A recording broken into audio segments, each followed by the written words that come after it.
Once again, within a matter of, I think, less than 7 days, Acustica Audio have put out another plugin, and a lot of people are liking this one.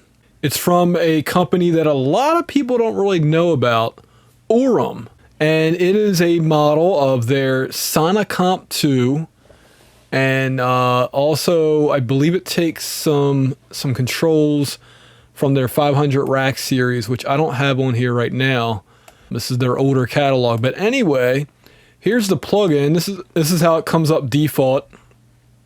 But if you have a 1080p monitor like I do, you just set the size to 1.5x and you can make it look like this. If you have a bigger monitor, then there's also the 2x version. So I'll delete this for now because I don't need it anymore. But there you go. This is what a brand new Acustica Audio plugin looks like. They now have this stuff at the top, which is honestly a little bit hard for me to see, but it does stay out of the way, which is nice. But yeah, presets, you can do an A/B, and then that's copy and paste to the A/B. And then the options menu for right now is just an about page. But anyway, this video is all about the user manual. So let me go to the top. Okay, this is the top. So there you go. That's pretty much what the hardware looks like. You know, I think they did an awesome job emulating this. One thing I don't like, you see these little dots on the knobs? They're really hard to see. And even these like notches are kind of hard to see too, but I guess you can get used to it. You're supposed to use your ears anyway, right? So, but yeah, this is an officially licensed / endorsed plugin from the Oram company. And yeah, available VST, VST3, AAX, and AU. Avid, AAX, native for M1 or whatever, however you call that, I believe is supported. Okay, so it says it's a dual mono plugin. I like how they throw Al Smith's name in there, who, by the way, I believe has the most Grammy Awards of any music producer ever. So here we go. What makes this one special? Well, OpalComp aims to deliver the essence of the precision compressors / limiters manufactured in England and built to extremely high standards and durability, as with all Oram products, and is based on the Sonicomp compressor technology. This precision optical and solid-state limiter / compressor provides the sonic characteristics of the renowned Oram Sonicomp 2 and enhances them through the use of Acustica's Hyper 3 technology. Yeah! The OpalComp plugin, like its bigger sibling the Oram Sonic's Sonicomp 2 hardware, features a high-quality calibrated VU meter for level reduction and gain. There it is right there. Although it's not lit up. Why is it not lit up? Maybe the real one's not lit up. A hybrid optical / solid state design and a feed forward compression mode, which you can activate with this plugin. I noticed that earlier. And extra controls that ensure maximum versatility for the plugin, all in a pleasing pastel blue color, preserving the aesthetics of the original units in the digital domain. There you go. Alright, the musicality of this device is truly stunning. It is characterized by a very smooth and quiet sound. The presence of hybrid compression makes the plugin sound truly unique.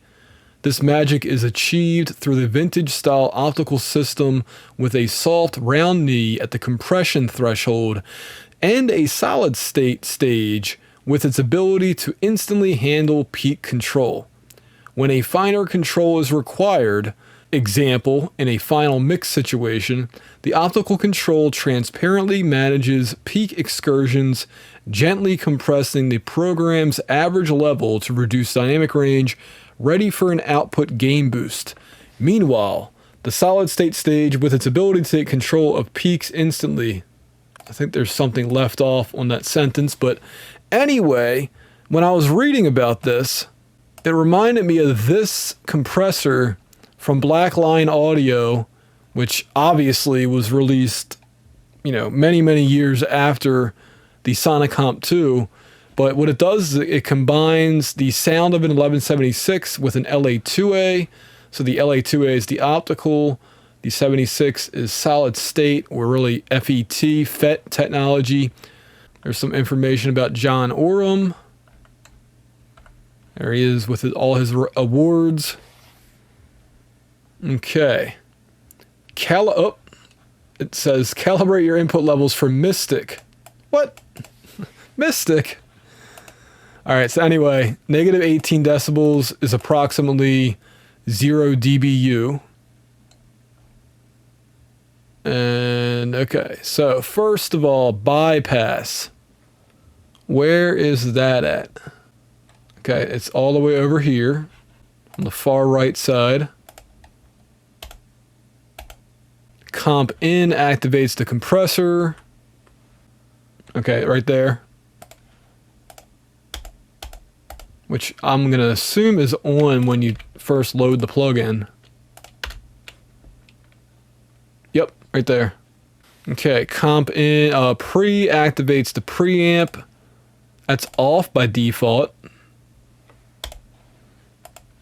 Ultra, pressing this button shapes the preamplifier stage more accurately when it passes the breaking point to better simulate preamp saturation. Okay, so if you're not slamming it, you can keep this off. Input trim, where's that at? Okay, it's this knob right here. And by the way, if you click it or double click it, you can type a number in. Control click puts it back to the default. Okay, so the idea obviously is you want to control your input signal. I try to do it before the plugin because it just gets a little complicated if you only have it happening inside of the plugin. But this is where you get that preamp saturation if you want it. I don't know if this one actually has that. I don't know what the characteristic of it is. But anyway, output volume. Where's that at? Here we go, over here. So these controls are like all over the place. Input trim, and then output over here. Comp ratio. Adjust the compression ratios from 1:1, which is no compression, to full limiting.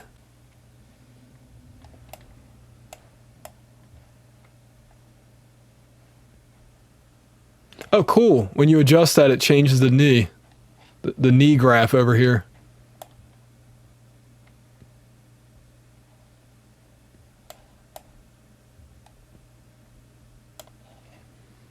All right. Threshold adjusts the point of operation. I like how they just they say it like that's like not a very important control. Like, this is the most important control after you set this other stuff. You know, threshold is what you're going to be adjusting the most. So anyway, feed forward function. The OpalComp default mode is feedback. Okay. This unique feature derived from the Oram's 503 compressor. There we go. So that's the one I couldn't remember earlier. Switches it to feed forward mode. Okay. So FF, the big old red button right there. Makeup gain. After compression, you can add up to 22 decibels of additional makeup gain. So actually, that controls right there. Okay, attack time. It starts at 0.1 and then goes to 55 milliseconds. Or is that microseconds? I think that's milliseconds. So right there. Release. Adjust the recovery time of the compressor from 0.5, or I should say 0.05 to 1.5 seconds.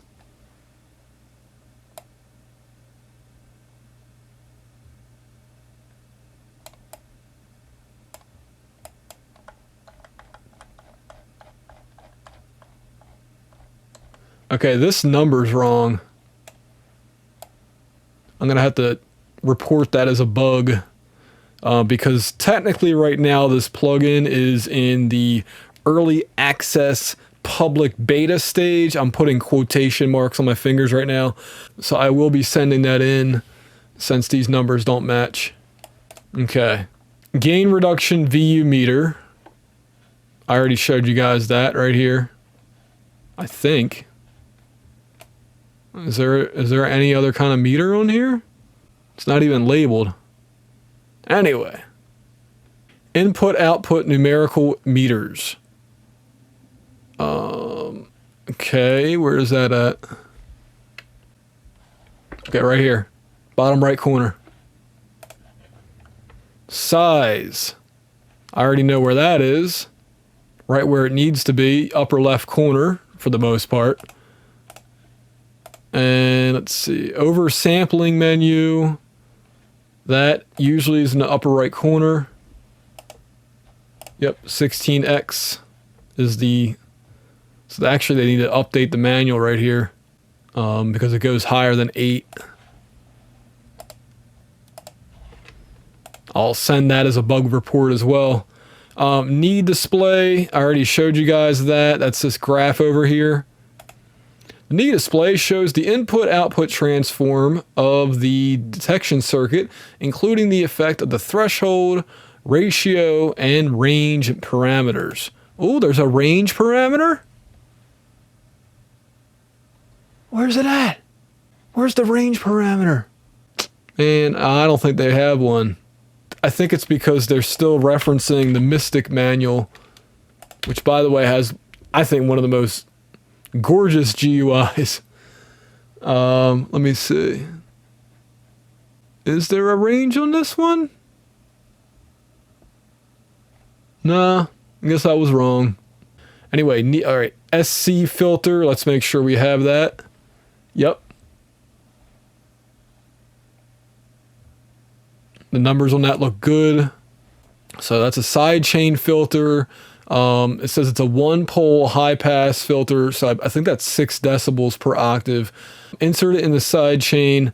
Filters at the low frequencies that can affect the action of the compressor. So really handy when you're using this on the mix bus or for bass. Range is 50 to 250 hertz. That's not true. Could actually go lower than that, unless these numbers aren't right. The filter is bypassed. Stereo link this. Use this control to link or unlink the response of the left and right channels when working on a stereo source. Okay, so that's... You can either have it off or fully 100. Ooh, that's interesting that it would be off as the default. Interesting. Okay, mix. This controls the proportion between the original and affected. So original is dry and affected is wet. 0% is dry and 100% is fully wet. Default setting, as it should be, is 100% wet. Morph. This implements an intuitive morphing control. Okay, that's all the way over here. That allows each of the dynamic elements to be seamlessly transformed from a compressor to a limiter to a saturator while simultaneously handling the stereo link intuitively. The control allows for a continuous action of further transformation of the detector's attack and release curves. In the first half of the run, they transform the attack curves up to an attack time of 0 length. In the second half, they blend the release curves, reaching a release time of 0 length. Okay, so this is something that I'm going to say y'all are going to have to just try.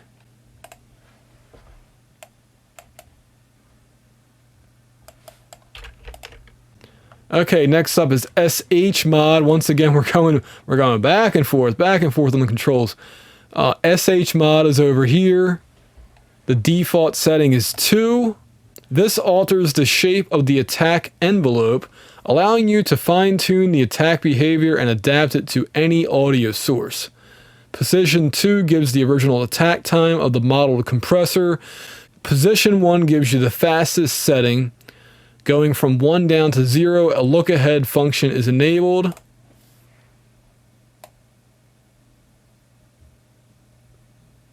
All right. The global range of the look ahead goes from 0 to 4 milliseconds. Values above 2 will slow down the attack time. Cool.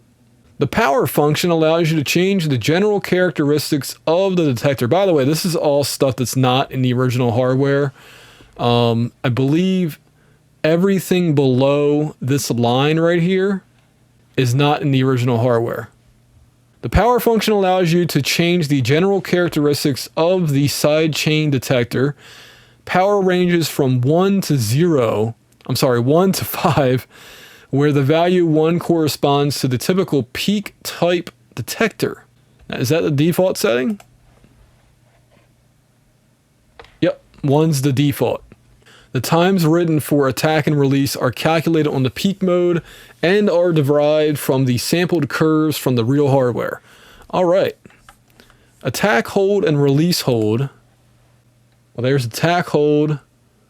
And then for some reason they shoved the mid-side stuff right here instead of putting release right there. I don't get that, but okay, the default setting is 0.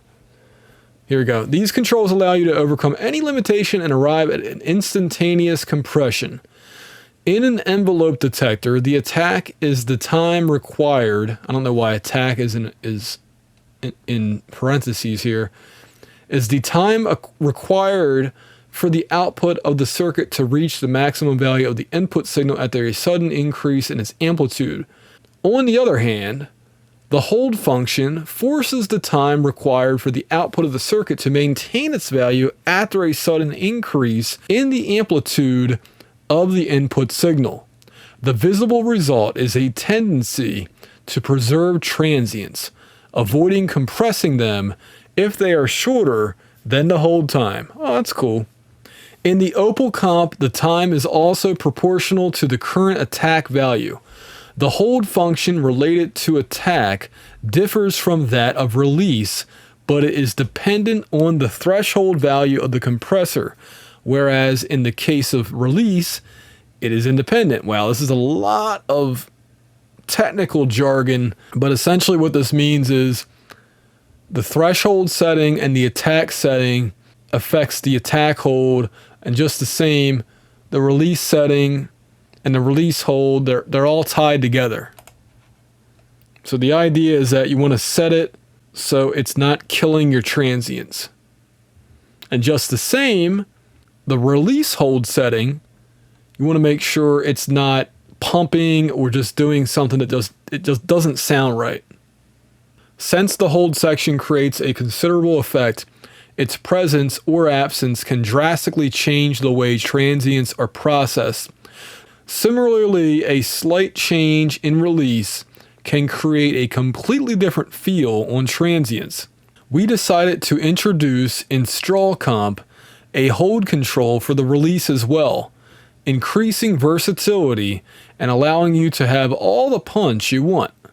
I don't know why they mentioned the RealHomeRecording in here, but yeah. Okay, mid, left, right, and side. This control allows you to choose different processing modes, and default is left and right. Mid doesn't mean average. It means that the dynamic control is applied to the center of your sound stage, so your mono signals. Side is side processing mode. The dynamic control is applied to the sides of your sound stage. So that's where M, S, and then left and right, and then a blend between the three. Okay, I don't need to explain this part. ZL just means more processor power, but less delay or less plug-in delay compensation. And that's about it. I mean, it doesn't really tell you like the best places to use this plugin. Now, I've been reading about it, and it really is supposed to sound good on a variety of material. It's supposed to be very transparent and just overall a good all-around compressor for anything. And you know, we're gonna see about that. We're gonna put this compressor to the test. I'm gonna use this one when I use the other new Acustica Audio plugin, Salt. So these two, which by the way, this GUI is not the default setting. Let me pull that one up. So there's the default. I like it filling the screen up. So if you haven't heard of Salt, it is a combination of, now I'm not 100% sure, but API, Neve, and solid state logic. So gold is Neve, sand is SSL, and pink is API. Now, I'm not sure which hardware they modeled, but what they did is they went and expanded these pieces of hardware and gave them bandwidth controls, gave them filters, gave them you can do preamps, mid-side, and built-in panning, which is based off of hardware, sampled off of hardware. Yeah. So I'm going to be doing a mix with, I guess, just Salt and just Opal. You know, maybe Opal is like a distressor plugin, but, you know, maybe it's cleaner. Maybe, you know, I did hear that this works very well on an electronic kick drum that you're trying to even out and distort. And, you know, it just sounds like hardware, whatever that means.